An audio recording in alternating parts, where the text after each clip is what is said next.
Recording in progress, it says. Good morning, gentlemen. Hello. Good morning. On this fine and sunny morning, at least it's sunny here. Is it sunny with you? It's looking nice. Cloudy. Excellent. It's supposed to get Cloudy nice in this week. Norwich. It's going to be nice. Cloudy in Norwich. It's always cloudy in Norwich, isn't it? Oh, no, you don't get that much rain over your way, do you? No, it's very dry. Part of the Very country. dry. Oh, splendid. Well, good morning, good morning, good morning.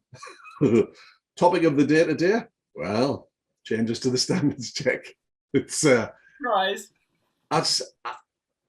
it sneaked up on me. I think I've seen one, maybe two posts about it on social media.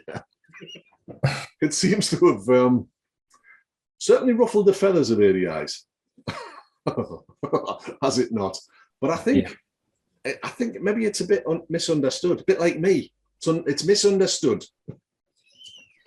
I'm not backing that. or is that just at home? Just at home, maybe I'm misunderstood. I'm going to be careful, she might watch this. But it's yeah, I was reading your post on the DITC this morning, Chris, about the, trying to find an analogy about it, which and I like one or two of the things that are on there, but it's for me, it was people think if you turn up for it, or some people rather think if you turn up for a test and you get 6 driver faults, you're going to get a standards check.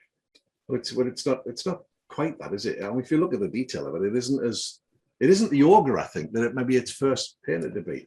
I mean, there's an argument about whether it's a good thing, bad thing. I mean, people look at one line, don't they? Yeah. This is why we have a headline, and they've taken each individual thing as a headline.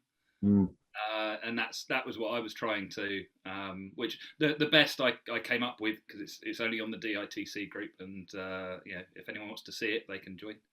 Only £6 a month. Definitely, yeah. Which I keep being told is too cheap, and I'm like, well, then sign up. That's great. But my analogy so far is Guess Who, the game with all the faces that you have to figure out which face it is, and that player number 1 gets 1 question and then has to figure out who it is from the ones that are remaining. Player 2 gets 2 questions, and then player 3 gets 3 questions. And who's going to have the smallest pool at the end of people to pick from? And that's what they've done. And it's not about the 5 faults or more. It's about the 5 faults or more and the other for 3 of the 4 that are on there. And that means that it's being filtered down. It's like asking a room full of people to stand up and everyone with brown hair sit down, everyone with green eyes sit down, and you're filtering through. Yeah. And that's not being understood or at least accepted. No, yeah. In fairness, I don't think they haven't done a brilliant job of explaining it. The examples on the website are they're okay, but it doesn't really paint the fullest picture. If ADIs were mathematicians, we'd all be charging more. So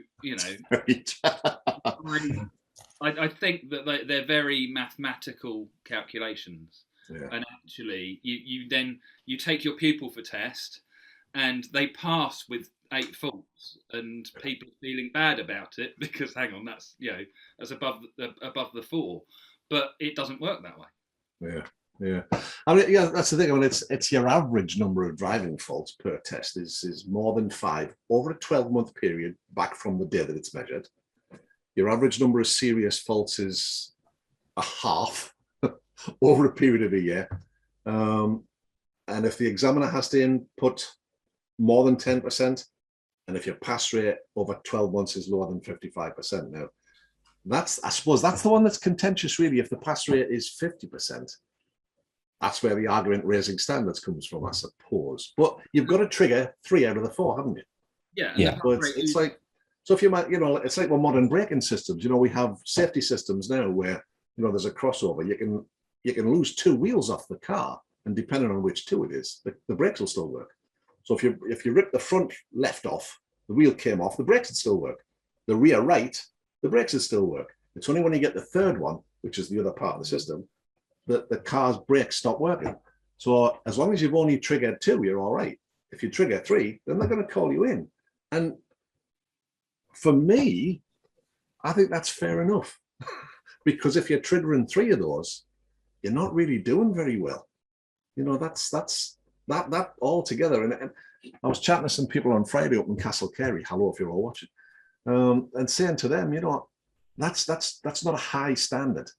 That's not a high standard to achieve. And it's, you know, they've at least publicised it ahead of time. They have consulted with us, although only, was it 13% of us responded, which is poor. You know, so it's like complaining about the government when you don't vote. You're not allowed to do it. You know, if you want to complain about it, take part. You know, well, I didn't vote for this. I said we should have done this. Fine. So I think they could do a better job of getting the message across, couldn't they, really? And, you know, I was talking to somebody who was complaining about, well, I sent for my report and it looks rubbish. Well, it's because you've not been working over the last 12 months. It's bound to look that way. So I think they haven't really communicated well, and the timing's not good, is it? No. I think my concern is mental health. I'm gonna stay on the mental health bandwagon and say that that's where I object. I don't necessarily object to the process. Where are you at, Howard? Well, I think I kind of agree with it. I think the timing's lousy. Like, agree with that. You know, they could have waited a bit, let things sort of norm out after all the lockdowns. But I think it'll make instructors think about, you know, what they're doing, who they're sending up for tests, help reduce the waiting times for tests, improve the standard. I can sort of see why they did it. I just think, the way it's being communicated and the timing not so good. Yeah, we've had enough kick-ins over the last 12 months, haven't we, really, without the extra one. But it's, again, you know, you can, on a mental health front, it depends on how you choose to see it. If you choose to see it as them being the overlord and booting you around the place when you've already had a bit of a rough year, then it's not very good. You could choose to then look at that and think, well, all right, then, now I see what the standard is as a minimum. I need to be above that standard. How can I be above that standard? Now we're in a forward-thinking mode, and we're actually being a bit more positive and releasing the right kind of chemicals in our brain because we're focused on the journey forward rather than, well, that was a bit pants, because there's not a lot we can do about it. We've got to learn to live with it, a bit like COVID-19. Possibly playing devil's advocate, because, you know, I love a bit of reframing. And I just wonder if, when there is, and I know that's part of the point, when there is a 6-month waiting list and you have your individual pupil sat in front of you saying, you know, I've got X, Y, Z going on in my life. If I have to delay by 6 months, you know, that's not going to work for me. And, you know, we've had one of our pupils get in touch, and she's pregnant. You know, baby's due in November. So we've actually we have done that. We've moved it to February to go, right, let's take the pressure off. You know, we can't compete with the baby deadline. We can't move that one. So we'll move the test one. And, you know, I think those conversations need to be had. It was a lot easier of a conversation as a team of people at a driving school than would have been if you were on your own and not having people to support and talk to you. So again, that brings me back to to that strain that's being put on individual instructors to have those conversations, which they should be having. Yeah. But the good instructors are often the ones that empathise and get to know the pupil and the person, because it's not about the wheel and the road. It's about, you know, the choices they make. So you find out about the person. I can understand why that becomes really difficult. I mean, there is that tricky thing. If you have pupils that are, you know, more likely to set triggers off, what, you know, are we going to see the nervous pupils not being put forward for tests? Are we going to see the nervous pupils forced? Well, you're going to have to take this test in your parents' car. You know, taking your badge out the window, I don't think is the sensible approach, because they know who you are. Yeah. Do you think that the triggers are a bit? I think they could have introduced it with the triggers maybe a bit softer than they are. Let it settle in a bit. Like, I just think what the pass rate is, 45 nationally, and they want 10% on that. Could they not maybe introduce that a bit softer, perhaps, and the average faults? I don't know. What are your thoughts on? Well, that's an interesting point, Howard, isn't it? Really, because if you want to, Because it's going to, you want to rule the people out that are below the standard. ADIs are worried about it. Yeah. I just think, I'm not saying, I just think maybe as an introduction, make it a little bit easier, then get it up to where they'd like to see it. Or do the DVSA think that's quite a soft target, and that will get tougher as, I don't know, will that get tougher as time goes on? I think I agree with your point, and I think it would be nice if there was a phased entry of it somehow, because that will still get. We're starting at the bottom. Hopefully, it will still get that approach, and they've only got however many enforcement officers. 96, I think. It's a bit like they're rattling the sabres, trying to make it sound like there's 100 of them, when there's a lot less. Yeah. But I believe, and I haven't got stats to back this up, but I believe pass rate is up due to COVID, in theory, due to more experience and people having driven for a year without, and also that usual average does include those that haven't had lessons, and it's a mixed stat. So whether they've run the 55% off of ADI figures. So you think that maybe is well, that would make sense, wouldn't it? So if that's the average, let's target everybody who's below that. That would make sense if you're looking to raise standards. Yeah. And I quite like I'm not sure how it's going to work, but I like this idea that if you're being called in because you've triggered the triggers, that you're going to get a half-hour chat with them to say, look, this is why we're pulling you in. This is what the problem is. Now, somebody on Friday intimated that if you could satisfy the the enforcement officer, that you're taking steps to remedy that, then they might not call you. Now, I don't know where that's come from. I've not read that anywhere. I think maybe that's just clutching at straws. Hopeful thinking, maybe. Yeah, I do like the idea that they're going to have the chat and say, look, this is why we're bringing you in.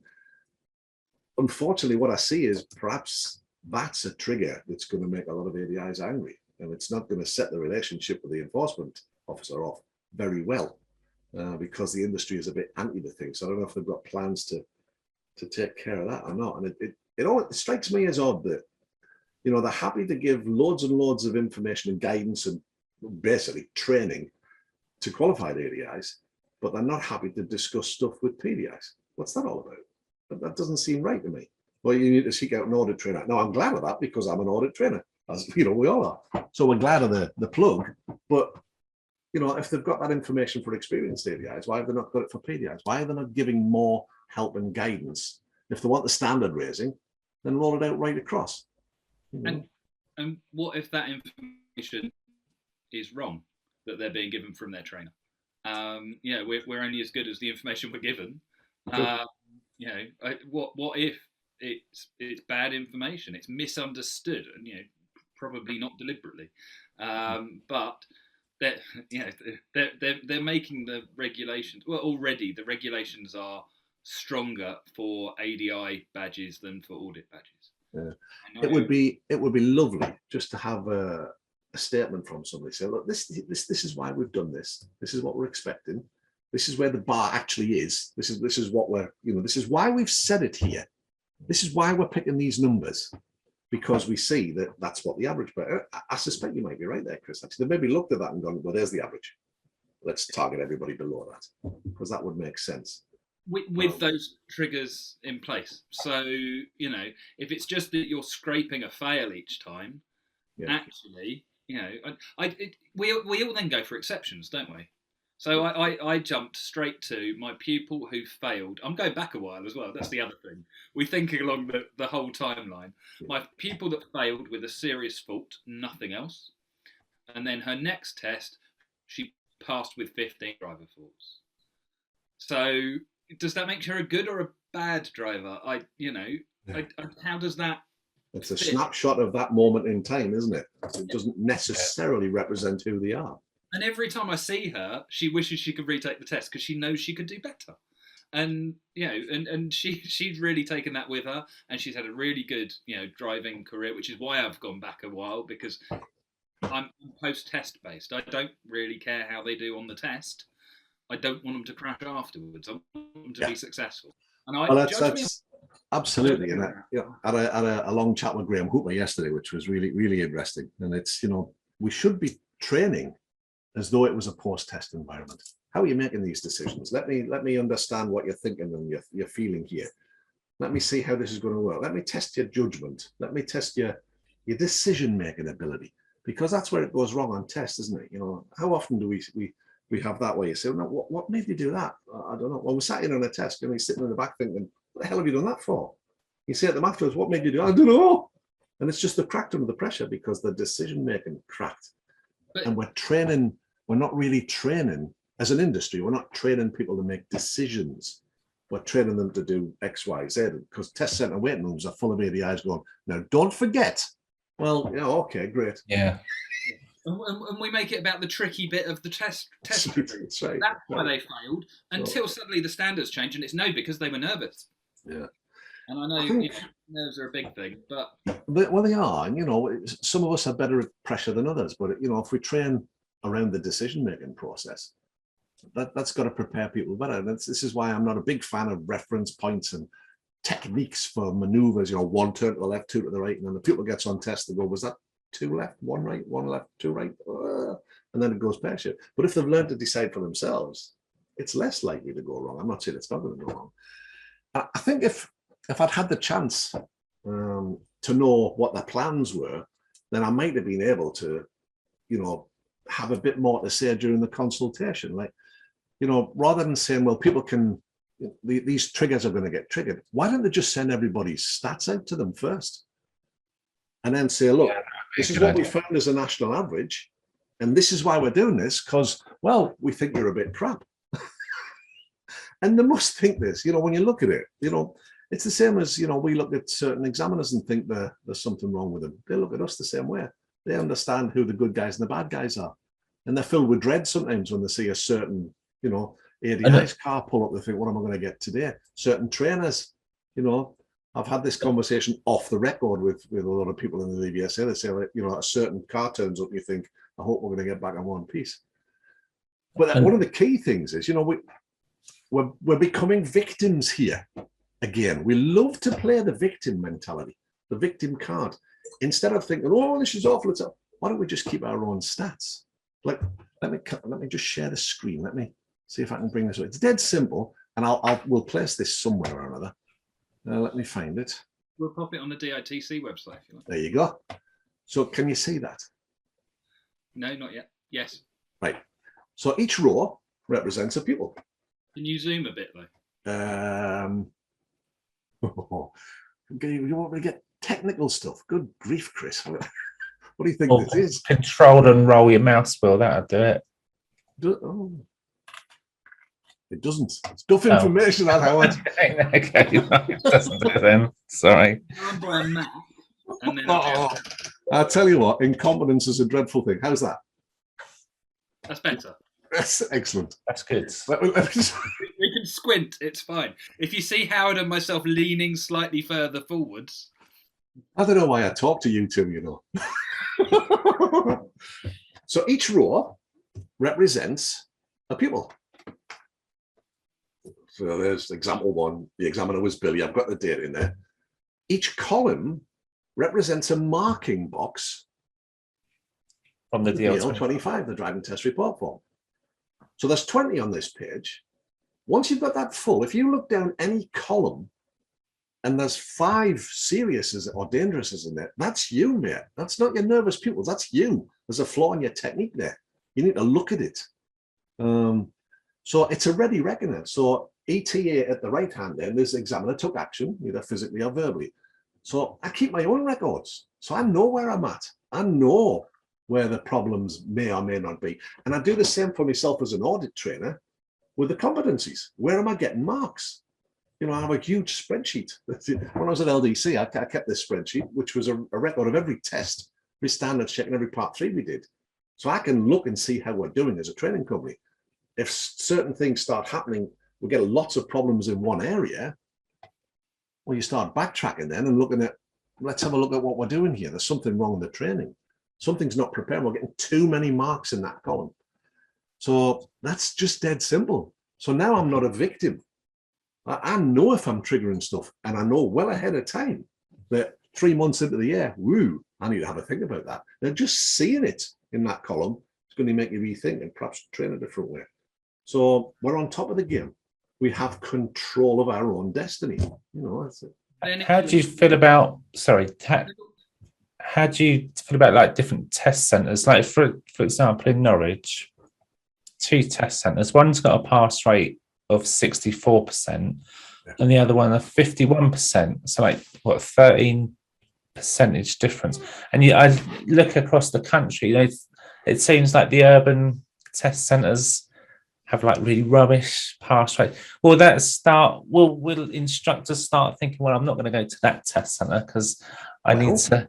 We can do that. You're quite right, Howard. But what it also does, it gives you stats. It gives you actual information to go to the DVSA and say, hey, what's happening here? This test centre, I can't buy a pass. This examiner, what's happening here? Why is my pass rate with this examiner so much lower than all the others? And I had this with no names, no pack drill, but A test centre and A examiner, pass rate with him, 11%. Pass rate with everybody else at the test. This is for part 3s. Pass rate for any other examiner that worked at that test centre or any of the test centres around, between 30 and 40%. What's happening here? So you can track it by test centre, by examiner, by type of pupil, age of pupil. There's all sorts of things you can do here. So you've got the actual information way ahead of time. You don't have to wait till the end of the year. You just make a reckoning. And yes, it's a pain in the ass, but so what? You know, now you're not a victim. Now you're on top of it. Now you can see for yourself, do I need help here? So if we go a little bit DVSA old school, and I know it's still current, I'm just going to throw it out there. You've identified, we've then got to analyse, haven't we? Yeah. And to do that, you have to A, understand the sheet, and B, be able to interpret that data, which we've proven through this standards check change situation. A lot of people, and this isn't a criticism of them, some people are good at stuff, some people are good at other stuff, are not good at interpreting that data and trying to translate it. And the DL25, the SC1 is about symptoms, not causes. Less the SC1. I like the SC1. I'm a big fan. It's harder to analyse the SC1 because they are interlinked, and we've all seen one fault suddenly go down, down the page. But with the DL25 particularly, they're symptoms, not causes. So to find causation, there's this is where you're absolutely right, Chris. But you've got to have the symptoms first to be able to start that investigative process. So identify, analyse, remedy. Yeah, it's always been what we do. Still part of it, even if we're in a client-centered or even a coaching world. You put a plan together with your pupil, you execute the plan. Your job as an ADI is to monitor what's going on and apply any fixes that need applying, or helping the learner find their own. But we still got to identify, analyze, and remedy.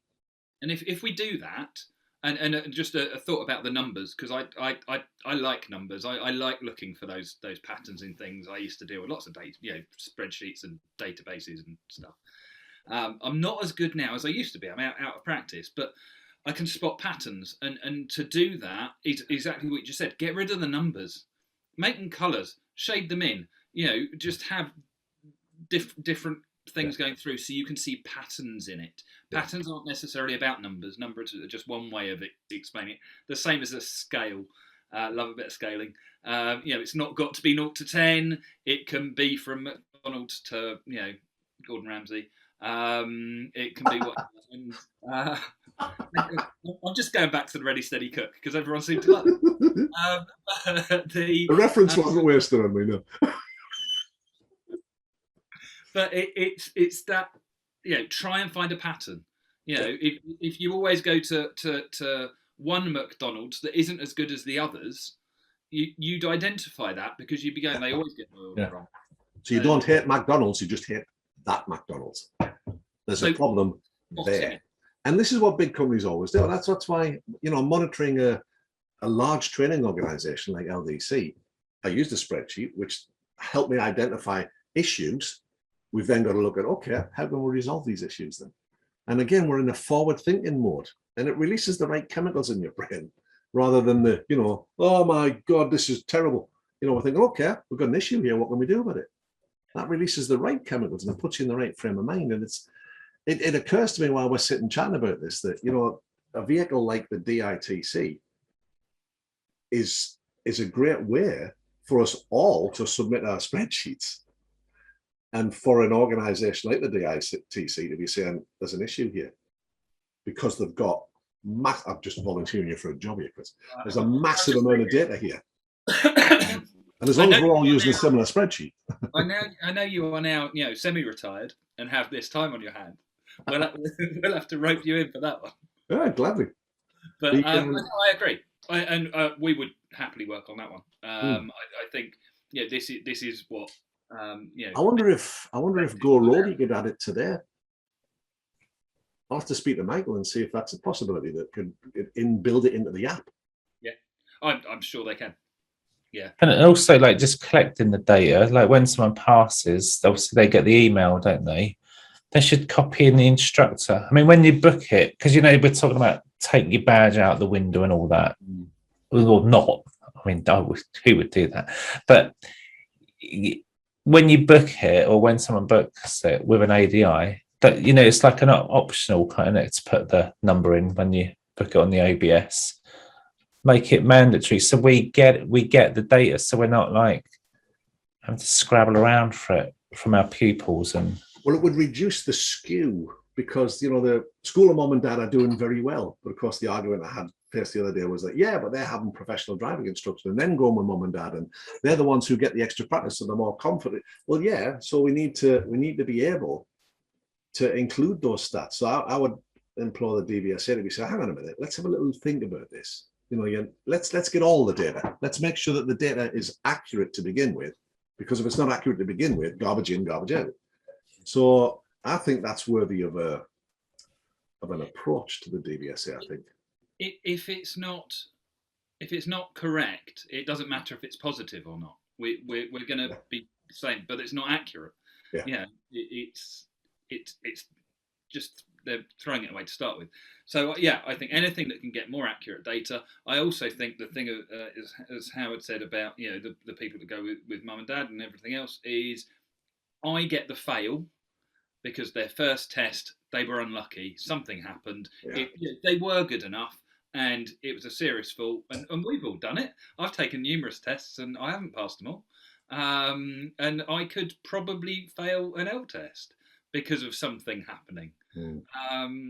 Stuff happens that we don't see. We deal with it well enough. We keep within the margin of not hitting stuff, which is my big factor. Don't hit stuff. That's all I do. Give him the car back. Don't hit stuff and you'll be all right. So that doesn't meet the minimum requirements for DVSA sometimes. But again, if we've got the right data collection, you'll be able to show that in the stats. Yeah. So if you then get, you encourage them to go and do it in their own car, which frees up your diary, which helps the whole system, but you then suffer because I have a 0% pass rate, and School of Mum and Dad has 100% pass rate. And I think we need more, and we need collaboration for that. And unfortunately, if you come in and say, this is what we're doing without talking to you, and it would be, just to throw it out there, it would be nice to hear what it would be lovely, wouldn't it? The other big bodies have to say. Yeah, I mean, it's I always when I'm talking to people about when I'm training them for standard check, I always say, how does that look? Do you think from the back seat? Where if you think about it, that I'm no DVSA fanboy, but I think they're trying hard at the minute, and they're doing all right. It's not perfect by any means, but they're doing okay. They're doing better than they have done for quite a while. But they must look at it. They see the standard at the pointy end, so we don't come across well there. And then they ask us, they consult with us, and only 13% of people bother. They must just be sat there thinking, well, they clearly don't care. And I think everybody thinks everybody else is going to do it. So, I mean, anybody who's listening to this, I would urge you, just take the couple of minutes that it's going to take to let them know what you think. You know, and don't write them an email saying, well, I think you're all a bunch of tits. You know, say something, you know, worthwhile. Disagree with what they've got to say by all means and tell them why. You know, they're in listening mode. Let's use it. This is what we're waiting for, is a response to the letter that we sent as the DITC. Yeah. Which we tried to take that approach and tried to, you know, say, what are you trying to do? Because that's mixed messages at the moment. I don't see how they're reducing the waiting list by cancelling people's tests and making them wait longer. Yeah. I don't see that they're focused on first-time pass rate, which arguably goes against road safety because it's proven that people who pass second time are safer after they pass their test. And you know, it's just not adding up. So let's have it laid out a little bit clearer and be honest about it. And if it's just that you wanted a good reason to bring in better standards for driving instructors, I'll back that. Yeah. If it's going to be camouflaged by something else, I'm less keen. Yeah. Well, I think they've lost the message, haven't they? By the way they've communicated it, and everybody's put their own spin on it and run with it. And it seems to be this horrible ogre of a thing now, and it's not really. I mean, it's not perfect, but it's again, you know, the communication is not good. It's just not. It doesn't anybody think about these things. I'm sure somebody does, but nobody wants to take responsibility for it. It's civil service, isn't it? And when you think something's a good idea, sometimes you don't see the other person's opinion, and that's why consultation's really important. So I think it's absolutely vital. So, you know, we can let them know what we think, and they're in listening mode, so they'll consider it. They might still dismiss it, but at least, you know, we've got a not a seat at the table, but we've got, you know, the notes on the desk. Taking on board what you said, Bob, about the reframing and let's do something positive. I think the biggest issue that has been flagged up is that it's not just down to training. We've got the test day. And what I'd like to steal from you both are your coping strategies on dealing with that. Because I think that's something that not just affects the you know, pupils, but we see it in part threes, we see it on standards checks where PDIs and ADIs are, you know, actually we could sit in the car with them and they'd be brilliant. And do you know what? They're probably even better when we're not there because it's someone watching them, even if it's someone they know. But you put anybody in a test environment and people respond to that test environment. Yeah, I'm a big fan of preparing for the test in as much as putting yourself in a similar environment, getting your pupil used to it, getting you used to it, and making notes about your performance during that. And then thinking, okay, when I'm under pressure, this happens. What can I do about that? How do I recognize the fact that it's stress and anxiety that cause it? How do I recognize stress and anxiety within myself? Is it tension here? Does my tongue go dry? Does my nostril feel like it's swelling? Does my sight, whatever it is, do I get fluttering in my chest? So now I'm recognizing signs of stress. Can I manage that stress?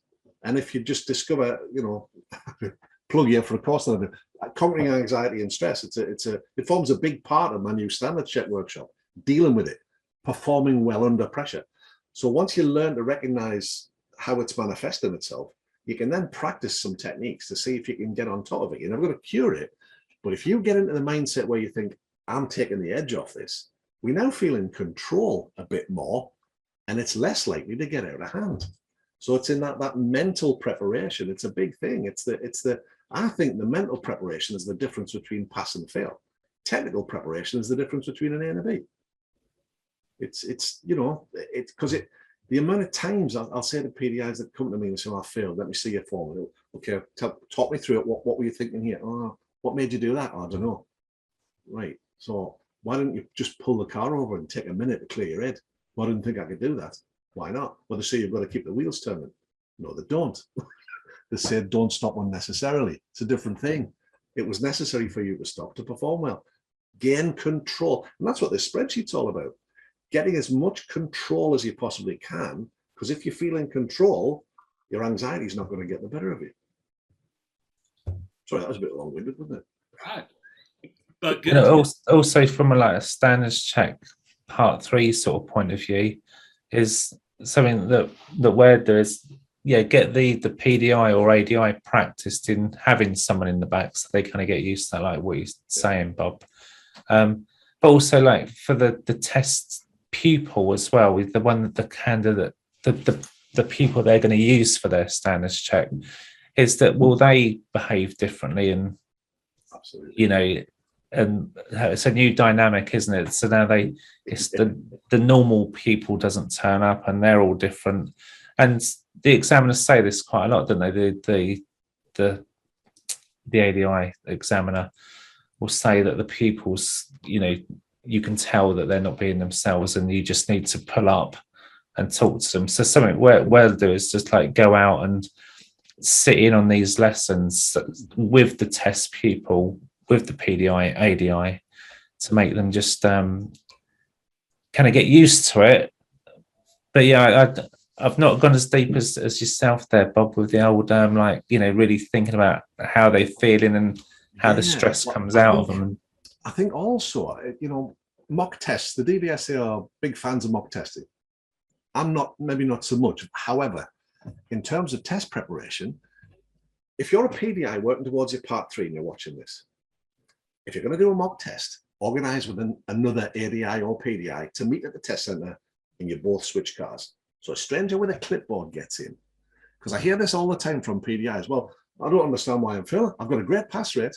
Now, you may well have a good pass rate, but when you start charting things on a spreadsheet, you see you're particularly weak in one area.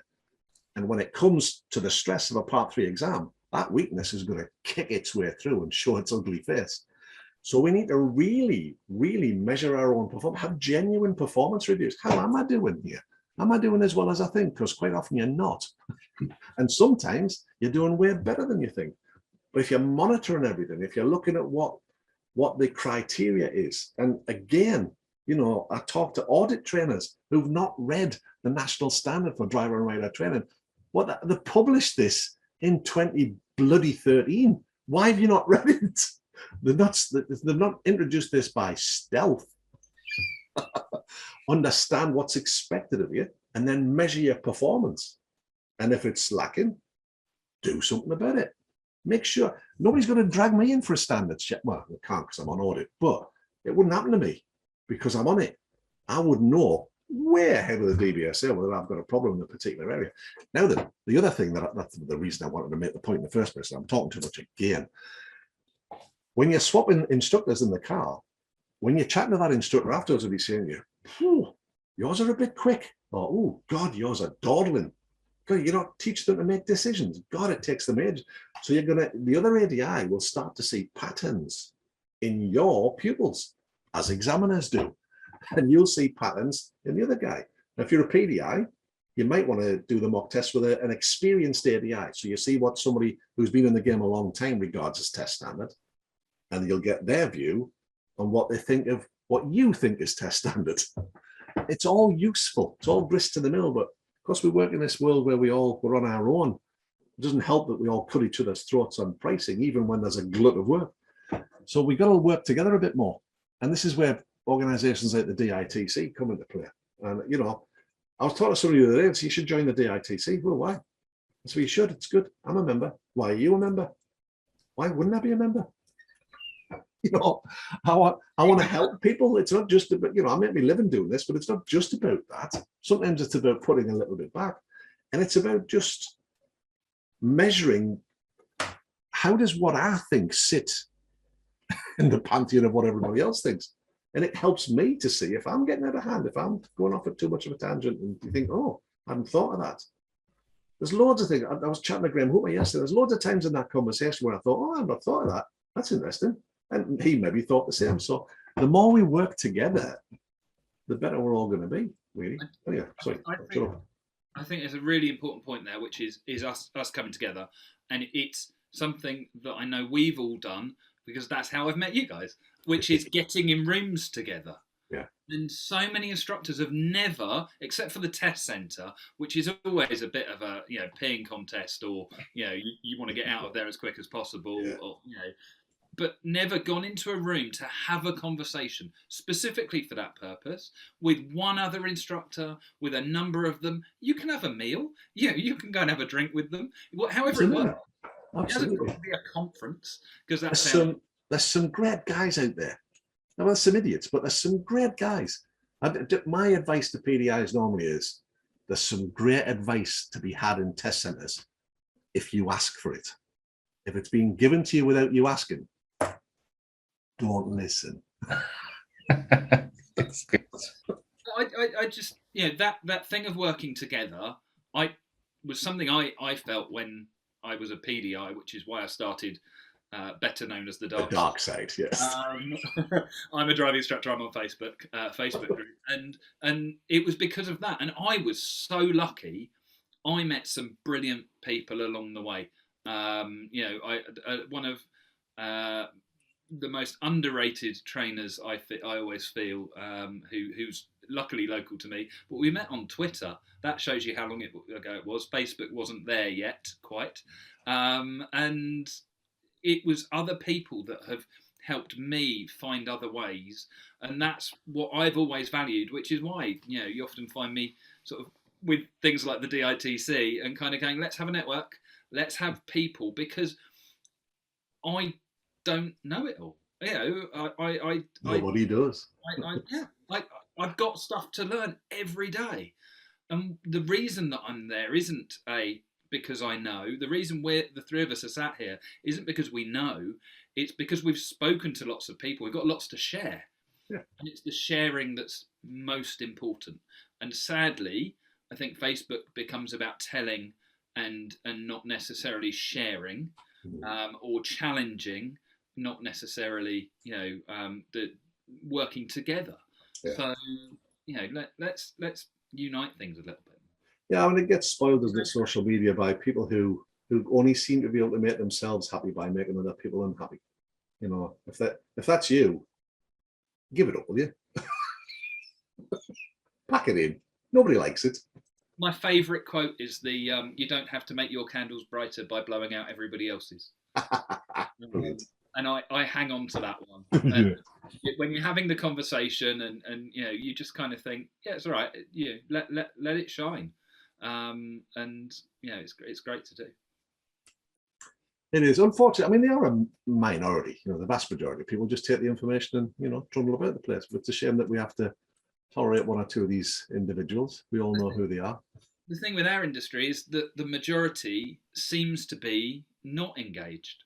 Whereas, in anything, it will be that they only speak to people at the waiting room. If we could change that, we could change the way the DVSA approach us. Upping that 13% engagement. I think a lot of that 13% engagement is people don't know about it, and it should communication, isn't it? They're not. They've got everybody's email address and all. Well, but that was assuming it's current. At the beginning of COVID, I believe it was said by certain individuals that we can't be expected to email everybody, because how do we get in touch? It's like if we were only all on a register, that'd be really that would make life very easy, wouldn't it? Wouldn't that be good? So, but we can't be victims to this. We can't just leave it up to them to see the error of their ways. We have to enlighten them as to the impact of what they're doing, because they don't know. They're just, oh, there we go, there it is, pick the bones out of that. But if we can present stuff to them and say, look, this isn't really fair and equitable, because do you not see that there's a loophole here? For example, people who teach special needs pupils. This is a big stick to those people. It's their pupils are by definition more likely to come unstuck. If they have issues around anxiety and stress, they're not going to perform as well. And they don't all want to have an extended test because of the stigma that they feel about that. So they'll put in for what's deemed in their mind a normal test, and then maybe come unstuck because of it. So there's a big conversation to be had. And the DVSA have got to get better at their end, and we've got to get better at engaging. So it's not just them, I think. It's a good start. I did. I'll join the DITC. I always feel that I shouldn't be the one saying it, because people then think it's because I've I'm with Ian, who's sat over my shoulder just here. We've started things together. It's he always says that I'm the monkey. Is that the pair of you on a cushion? It is a pair of. It's I didn't. To be honest, noticed that. I didn't realise it was there. And then right, explain. We won a local business award for customer service. Excellent. And my office is at my mum's, and the first day I came to my office after which has been after lockdown and COVID and everything else. If we are after COVID, maybe that's the wrong phrase. The whole of the sort of mantelpiece was covered in pictures because she found it funny. Excellent. And every time I had a Zoom, there were all these pictures. I was like, they've got to go. And I forgot that one was horrible. We need a cushion, Howard. You and me. Yeah. I feel somehow shortchanged you. Everyone thinks it's my wife. They're like, "Is that your wife on the?" And just to share. My other half, we're not married, but my other half does not look like that. Yeah, you're punching above your weight there, mate. Although I did marry him, so I stood at the front of the room because, as everybody always points out, I'm always happiest when I'm stood and my mouth is moving. But that's because I don't then get asked to have an opinion outside of what I'm thinking. So excellent. That's all.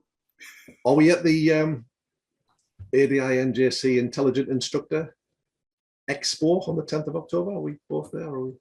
Yeah, I've got my whole team coming with me. I think bar one, but to not replace her, because I wouldn't do that, but to fill that space, we've picked up a random PDI who I've done some part one work with, who's going to come with us, which is lovely. So yes, we've got a whole. Well, I'm toying with the idea of going there, but I thought, intelligent instructor. Are they going to run one this year for dummies like me? I had to get a sunflower, lanyard to allow me to get in the door, to show that I was exempt from the intelligent bit. So that's love it. Are you heading that way, Howard, or are you? I haven't got plans to, but now I'm thinking about it. Yeah. That might be nice. It'd be nice. Maybe to meet up for an actual coffee rather than this virtual stuff. Yeah. Now that we're allowed out. What's the date when in October? 10th of October, I think it is. At the Heart of England Showground. Coventry, yes. Coventry. Splendid. Ah. Well, that's an interesting chat, as always, gentlemen. As always. Let's see what it generates. If let us know what you think of these things, good or bad. We'll post it in the usual places. And we'll see you again sometime soon. But that'll do us for now. Bye bye, everybody. Was that the end of the Sooty Show? Bye bye, everybody.